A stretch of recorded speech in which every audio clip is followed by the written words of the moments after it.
செசரியா. அதற்கு பெஸ்து பிரதியுத்தரமாக, பவுலை செசரியாவிலே காவல் பண்ணி இருக்கிறதே, நானும் சீக்கிரமாக அங்கே போகிறேன். ஆகையால் உங்களில் திறமுள்ளவர்கள் கூட வந்து அந்த மனுஷனிடத்தில் குற்றம் ஏதாகிலும் உண்டானால் அந்த குற்றத்தை அவன் மேல் சாட்டட்டும் என்றான். அவன் அவர்களிடத்திலே ஏறக்குறைய 10 நாள் சஞ்சரித்து பின்பு செசரியாவுக்கு போய் மறுநாளிலே நியாயாசனத்தில் உட்கார்ந்து பவுலை கொண்டு வரும்படி கட்டளையிட்டான். அவன் வந்தபோது எருசலேமிலிருந்து வந்த யூதர்கள் அவனை சூழ்ந்து நின்று தங்களால் ரூபிக்கக்கூடாத அநேகம் கொடிய குற்றங்களை அவன் மேல் சாட்டினார்கள். அதற்கு அவன் உத்தரவாக, நான் யூதருடைய வேத பிரமாணத்துக்காகிலும் தேவாலயத்துக்காகிலும் ராயருக்காகிலும் விரோதமாக ஒரு குற்றமும் செய்யவில்லை என்று சொன்னான். உங்களில் திறமுள்ளவர்கள். அதற்கு பெஸ்து பிரதியுத்தரமாக, பவுலை செசரியாவிலே காவல் பண்ணி இருக்கிறதே, நானும் சீக்கிரமாக அங்கே போகிறேன். ஆகையால் உங்களில் திறமுள்ளவர்கள் கூட வந்து அந்த மனுஷனிடத்தில் குற்றம் ஏதாகிலும் உண்டானால் அந்த குற்றத்தை அவன் மேல் சாட்டட்டும் என்றான். பவுலின் வழக்கு விசாரணை செசரியாவிலே நடைபெற வேண்டும் என்று பெஸ்து தீர்ப்பு சொல்லுகிறான். எருசலேமில் விசாரணை நடத்த வேண்டும் என்று விண்ணப்பம் பண்ணின யூதரின் வேண்டுகோளை நிராகரித்து விடுகிறான். பவுல் செசரியாவிலே காவலில் வைக்கப்பட்டிருக்கிறார். தானும் சீக்கிரமாக செசரியாவுக்கு போவதாக பெஸ்து சொல்லுகிறான். யூதரின் விண்ணப்பத்திற்கு பெஸ்து மறுப்பு சொன்னதற்கு என்ன காரணம் என்பது தெளிவாக தெரியவில்லை. பவுலை அவருடைய சத்துருக்களின் கைகளில் இருந்து விடுவித்து அவரை பாதுகாப்பதற்காக தேவன் பல்வேறு உபாயங்களை கையாளுகிறார். இப்போது கர்த்தர் பெஸ்துவை பயன்படுத்துகிறார். பவுலை செசரியாவில் இருந்து எருசலேமுக்கு கொண்டு போனால் யூதர்கள் அவரை வழியிலே கொண்டு போடுவார்கள் என்பது கர்த்தருக்கு தெரியும். ஆகையினால் பவுலை எருசலேமுக்கு அனுப்பாமல் தடை பண்ணுகிறார். கர்த்தர் நினைக்கிற காரியம் மாத்திரமே வாய்க்கும். கர்த்தருடைய சித்தத்தின் பிரகாரமாக தேசாதிபதியாகிய பெஸ்து யூதரின் விண்ணப்பத்திற்கு சம்மதம் தெரிவிக்க மறுத்துவிடுகிறான். தேவன் எப்போதுமே ஒரே மாதிரியான காரியத்தை செய்வார் என்று எதிர்பார்க்க முடியாது. அவர் புதிய புதிய காரியங்களை செய்யக்கூடியவர். தம்முடைய பிள்ளைகளின் ரட்சிப்புக்காக தேவன் பல கிரியைகளை நடப்பிக்கிறார். பவுலை செசரியாவில் இருந்து எருசலேமுக்கு அழைத்துக் கொண்டு வந்து அவரை அங்கு விசாரணை செய்ய வேண்டும் என்று யூதர்கள் விரும்புகிறார்கள். ஆனால் தேசாதிபதியோ யூதர்கள் எருசலேமில் இருந்து செசரியாவுக்கு வந்து பவுலினிடத்தில் குற்றம் ஏதாகிலும் உண்டானால் அந்த குற்றத்தை அவர் மேல் சாட்டட்டும் என்று அறிவித்து விடுகிறான். உங்களில் திறமுள்ளவர்கள் கூட வந்து பவுல் மேல் குற்றம் சாட்டட்டும் என்று பெஸ்து யூதர்களுக்கு சொல்லுகிறான். பவுல் மீது சுமத்தப்பட்டிருக்கிற குற்றச்சாட்டுக்கள் ரூபிக்கப்பட வேண்டும் என்று பெஸ்து எதிர்பார்க்கிறான். யூதர்கள் சொல்லுகிறார்கள் என்பதற்காக பெஸ்து பவுலை குற்றவாளியாக நினைக்கவில்லை. பவுல் குற்றவாளியாக இருப்பார் என்றால் அவருடைய குற்றத்தை ரூபிக்க வேண்டிய பொறுப்பு அவர் மீது குற்றம் சுமத்தியவர்களுக்கு உள்ளது. தேசாதிபதிக்கு முன்பாக எல்லோராலும் வழக்காட முடியாது. சாதுரிய ஞானம் உள்ளவர்களும் திறமை உள்ளவர்களும் மாத்திரமே தேசாதிபதியிடம் பேச முடியும். ஆகையினால் பெஸ்து யூதரிடம், உங்களில் திறமுள்ளவர்கள் எருசலேமுக்கு வந்து பவுல் மீது குற்றம் சாட்டுங்கள் என்று சொல்லிவிடுகிறான். பவுலை எருசலேமுக்கு அனுப்ப பெஸ்து சம்மதம் தெரிவிக்கவில்லை. பிரதான ஆசாரியனும் யூதரில் முதன்மையானவர்களும் பவுலை எருசலேமிற்கு அனுப்புமாறு பெஸ்துவிடம் விண்ணப்பம் பண்ணுகிறார்கள். பெஸ்து இவர்களுடைய விண்ணப்பத்தை அங்கீகரித்து பவுலை எருசலேமிற்கு அனுப்பியிருக்கலாம். ஆனால் அது தேவனுடைய திட்டம் அல்ல.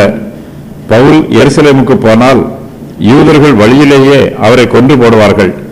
ஆகையினால் தேவனுடைய தீர்மானத்தின் பிரகாரமாக பவுல் செசரியாவிலேயே விசாரிக்கப்படட்டும் என்று பெஸ்து கூறிவிடுகிறான். மறுபடியும் செசரியாவில் அவன் அவர்களிடத்தில் ஏறக்குறைய 10 நாள் சஞ்சரித்து பின்பு செசரியாவுக்கு போய் மறுநாளிலே நியாயாசனத்தில் உட்கார்ந்து பவுலை கொண்டு வரும்படி கட்டளையிட்டான். பெஸ்து எருசலேமில் ஏறக்குறைய 10 நாள் சஞ்சரிக்கிறான். அதன் பின்பு மறுபடியும் செசரியாவுக்கு போகிறான். பவுல் மீதுள்ள வழக்கு சீக்கிரத்தில் விசாரிக்கப்பட வேண்டும் என்று யூதர்கள் விரும்புகிறார்கள். ஆகையினால் பெஸ்து செசரியாவுக்கு போன மறுநாளிலே வேறு எந்த அரசு வேலையையும் பார்க்காமல் நியாயாசனத்தில் உட்கார்ந்து பவுலை கொண்டு வரும்படி கட்டளையிடுகிறான். கொடிய குற்றங்கள். அவன் வந்தபோது எருசலேமில் இருந்து வந்த யூதர்கள் அவனை சூழ்ந்து நின்று தங்களால் ரூபிக்கக்கூடாத அநேகம் கொடிய குற்றங்களை அவன் மேல் சாட்டினார்கள். எருசலேமில் இருந்து வந்த யூதர்கள் பவுல் மீது குற்றம் சாட்டுகிறார்கள். பெஸ்து நியாயாசனத்தில் உட்கார்ந்திருக்கிறான். எருசலேமில் இருந்து வந்த யூதர்கள் பெஸ்துவை சூழ்ந்து நிற்கிறார்கள். யாரையோ பயமுறுத்துவது போல கூட்டமாக சூழ்ந்து நிற்கிறார்கள். ஒருவேளை தங்களுடைய விருப்பத்தின்படி தீர்ப்பு சொல்ல வேண்டும் என்று தேசாதிபதியை பயமுறுத்துவதற்காக அவர்கள் பெஸ்துவை சூழ்ந்து நின்றிருக்கலாம். அல்லது பவுலை பயமுறுத்துவதற்காக அங்கு கூட்டமாய் வந்திருக்கலாம்.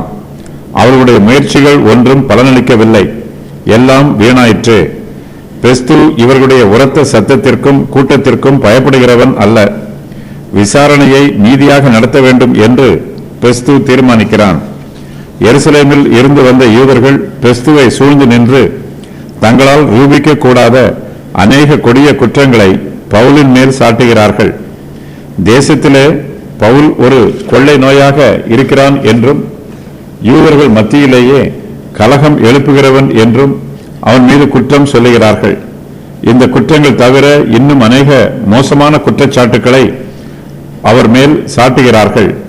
ஆனால் அவர்கள் சொல்லுகிற குற்றச்சாட்டுக்கள் எதையும் அவர்களால் ரூபிக்க முடியவில்லை.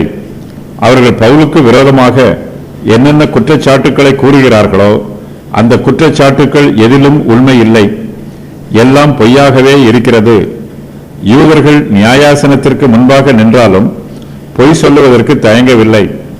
பெஸ்து புதிய தேசாதிபதி. அவனுக்கு பவுலை குறித்தும் இந்த வழக்கை குறித்தும் அதிகமாக தெரியாது. ஆகையினால் பவுலுக்கு விரோதமாகவும் தங்களுக்கு ஆதரவாகவும் பெஸ்துவை திருப்புவதற்கு யூதர்கள் முயற்சி பண்ணுகிறார்கள். பவுலின் மீது அநேக குற்றச்சாட்டுக்களை கூறுகிறார்கள். ஆனாலும் அந்த குற்றச்சாட்டுக்கள் எதையும் அவர்களால் ரூபிக்க முடியவில்லை. ஒரு குற்றமும் செய்யவில்லை.